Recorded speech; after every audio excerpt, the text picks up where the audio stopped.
Depending on whom you talk to, Fidel Castro was a revered revolutionary legend or a despised tyrannical dictator. There is little middle ground. Castro came to power in 1959 in a widely popular revolution, overthrowing Cuba's then dictator, Fulgencio Batista. The new government quickly gained the recognition of the United States. But it wasn't long before the bearded rebel's leftist ideology put him on a collision course with America, especially when he allied himself with the Soviet Union. Seeing a new threat just 90 miles offshore, the U.S. decided to act. I have directed the armed forces to... First, launching a trade embargo, followed by the failed CIA-backed Bay of Pigs invasion and several assassination attempts on Castro. All this while the Cuban leader allowed the Soviet Union to secretly build nuclear missile bases on the island. When they were discovered by the U.S. in 1962, the so-called Cuban Missile Crisis brought the world to the brink of nuclear war. As Castro turned more and more to socialism, thousands of his well-to-do Cubans fled the country. The millions left behind became part of his new social experiment, a one-party communist state led by one man, himself. He imposed the idea that those who didn't like it could leave. He divided families. Many saw positives, education and healthcare for all, racial integration. What Fidel achieved in the social order of this country has not been achieved by any poor nation and even by many rich countries, despite being submitted to enormous pressures. But critics say it came at a terrible cost. The dreams of freedom that they'd given the Cuban people were turned into the nightmare we live today, because we have a totalitarian regime in which all basic liberties have been abolished. What Castro never managed to achieve was economic prosperity, even with years of subsidies from the Soviet Union. For that, Castro always blamed the United States and its embargo. But many blame the man himself, pointing to his unwavering belief in an outdated and inefficient socialist model. Castro had little tolerance for dissent. Opponents were often dismissed as traitors, imprisoned, or exiled. As more and more dissidents ended up under arrest, Castro became the target of international condemnation. But like so many times before, Castro never backed down, proudly defending his record on human rights.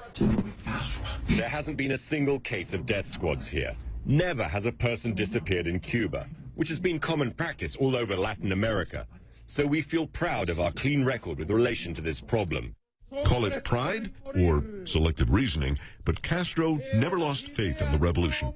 Opponents concede Castro's popularity diminished as his beard grew wider, but his intelligence and shrewdness continued to command fear and respect. He would eventually outlive many of his critics and outlast 10 U.S. administrations.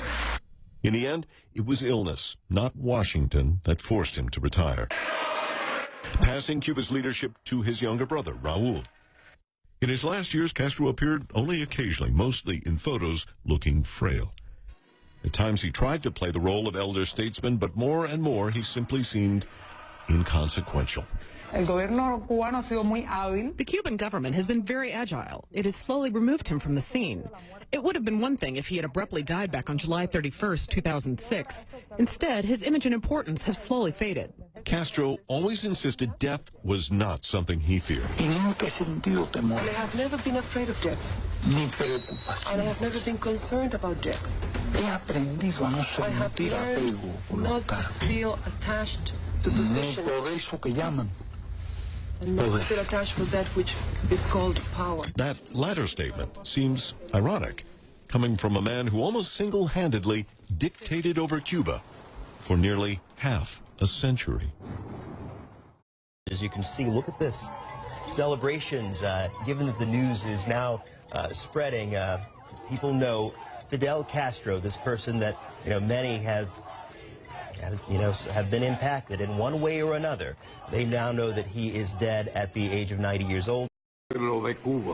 Dear people of Cuba, with profound pain, I have to sadly inform you, to our friends from our America and to the world, that today, November 25th, 2016, at 10:29 in the evening, the commander and leader of the Cuban Revolution, Fidel Castro Ruz, died. Following the explicit desires of leader Fidel, his remains will be cremated in the early hours of tomorrow, Saturday the 26th. The organizing commission of the funerals will give our people detailed information about the organization of the posthumous tribute that we will give to the founder of the Cuban Revolution. Until victory, always.